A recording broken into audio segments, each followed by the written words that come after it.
Just recapping the game. Just a team win, great team win. I think it was a great response. Kind of following a few tough weeks. A lot of guys played well. Got some turnovers. We're able to just kind of put a really good game together.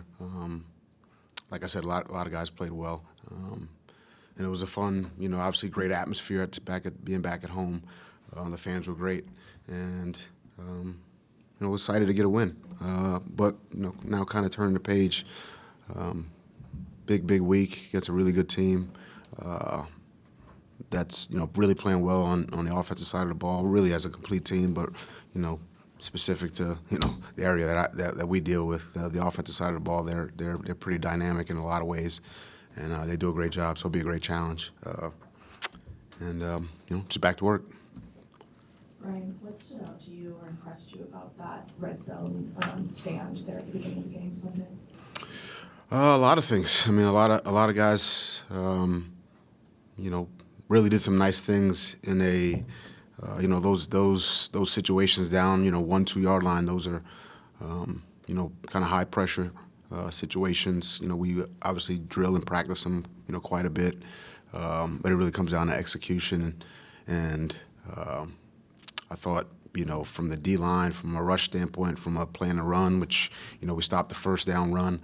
I thought Cash came over and made a really nice play on that one. And then they tried to trick play, tried to hit the O-lineman. And I think, it's really just kind of buckling down and having your best communication, having your best overall fundamentals, technique, execution. That's what you need in those situations. And, there's a couple things, we can correct, which we'll do when we get them tomorrow. But, I think Telly got caught looking back for the ball there at the end. And, that's normally, the inch or, 6 inches you need to kind of break it up. So the ball got in there, and I think he got a little tug at the end and got the ball out, which was a great stand. So there's always a coaching point to a correction there. So great stand by our guys, and kind of the catalyst for a pretty good day defensively. Brian, you talked about wanting players who love football. We saw a little bit extra from Harrison Smith there than maybe usual when he got the interception and then after the game. How does that uniquely apply to him, like his love for the game, and how do you feel like that's sort of driven him to this point? Yeah, I think, Harry's somebody who, I would say just based on my time here, embodies all the things that, we want in a Viking. And I think, his love for the game is at the top of the list as far as, the things he brings to the team, to the game, to the organization. He's been doing it for a long time. I think, I'll let him speak for himself as far as, his love for the game and where that came from. But I'm assuming, not assuming, I know just early on he fell in love with the game and, not just the glitz and glamour of the game, but, the grind, because that's what this is, for a lot of guys. It's, people don't see what you're doing in the off season. People don't see what you're doing, kind of behind the curtain. But there's a lot of work that goes into it. And Harry, he loves that part of it as well, and that's why he's able to perform the way he's performed over a long period of time, because of all the work he does that nobody sees. And so, because they do all that work, I tell them, guys, celebrate your plays. You put a lot of work, a lot of time into that. Celebrate it, enjoy it, and then go do it again. Brian, what do you think of Jay Ward's work at corner? I think he's doing a nice job there. He brings a physicality, that we like there. Some blitzability, a little bit bigger body from a blitz standpoint, defeat and block standpoint.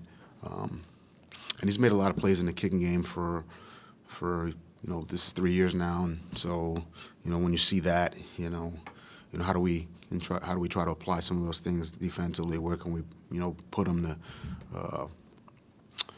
to see those kind of gifts, talents, abilities kind of show up defensively. And, right now it's, some of those corner positions, but he's also playing some safety as well. So just trying to find a role for him, get him in positions to do some of the things he does well. Like the tackling, like the defeating blocks, like the, some of the man coverage stuff on, certain players. And he's done a nice job. Ryan, what do you think about Dak with the year he's had? I've got an incredible amount of respect for Dak and Shoddy and, that entire group offensively. This is, probably the, one of the best, if not, the best kind of receiver tandems in the league with George and CD. I was with George in Pittsburgh, so when you want to talk about a guy who makes like incredible catches every day in practice, that's George Pickens. That's what I watched in Pittsburgh for an entire year as a rookie. And so he's grown and gotten better, and based on what I saw when I was in Pittsburgh, I'm not surprised by the year he's having at all. And it's a major challenge, and I'm not, CeeDee Lamb's probably sitting there going, why isn't he talking about me? He's fantastic too.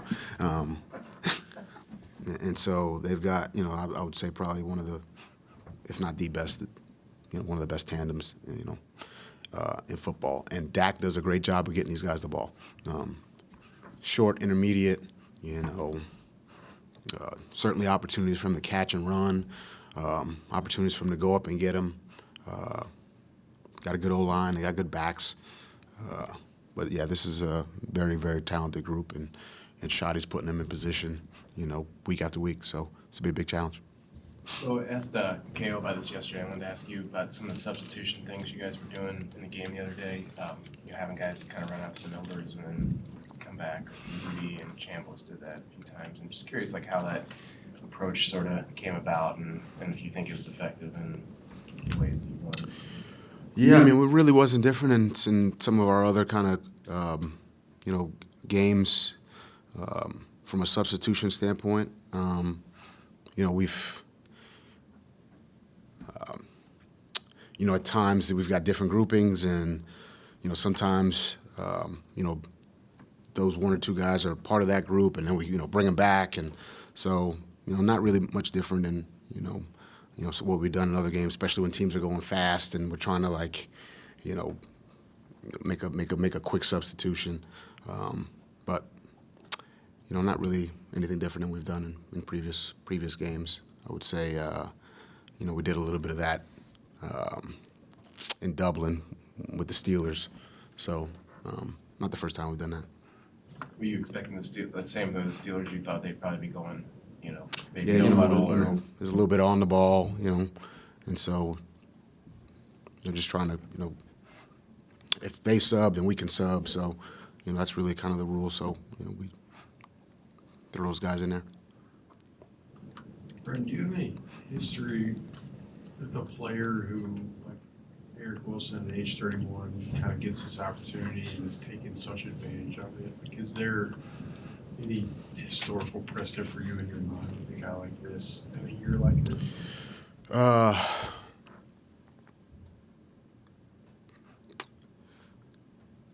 No, I would say there's nobody that really, jumps out. The guy I think of is that, is Zach Bond, who kind of went from to being kind of a rotational player to, going to Philly last year and, taking on a huge role. But he's younger, obviously. But to kind of have that type of, rotational player jump to, somebody who's, week in and week out making plays, that would really be the only name. But like I said, he's a lot younger.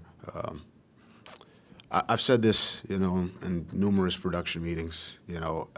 I wish I had E-Dub, 5 years ago, or when he was 25. I think he's smart, he's tough, he loves to play, he loves to practice, he wants to get better. He's trying to improve on a daily basis. I think Mike Sorrello's done a great job with him, kind of bringing out the things that he really does well, and us trying to put him in positions to do those things. He's a really good blitzer. He plays well in tandem with Cash and really with other players, and he's been impactful.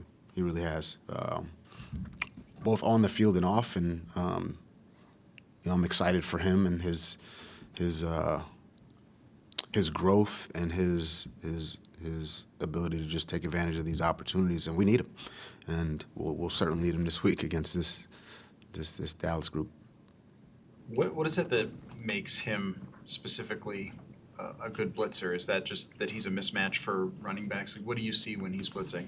Yeah, I think it's I don't want to say a mismatch, but he's a good blitzer. He knows how to beat backs, but he also knows how to manipulate the protection from the backer position to run picks games and allow himself or someone else to come potentially come free, especially if it's a 2-on-2 situation. You're blocking me, Ben's blocking somebody else, and we run a pick stunt. You know what I mean? So it's just a little different there. So, but he understands that, and he does a good job of it. And the players he's working with, know that he does a good job with those things. And it's something that there's that kind of football chatter happening, defensively. And when those situations arise, it's one thing to do it in practice, but he's able to really apply it and get it done in game. So kudos to him. We're terrible blockers, me and Ben. Couldn't block anybody. All good? Thank you, guys. Thank you, guys.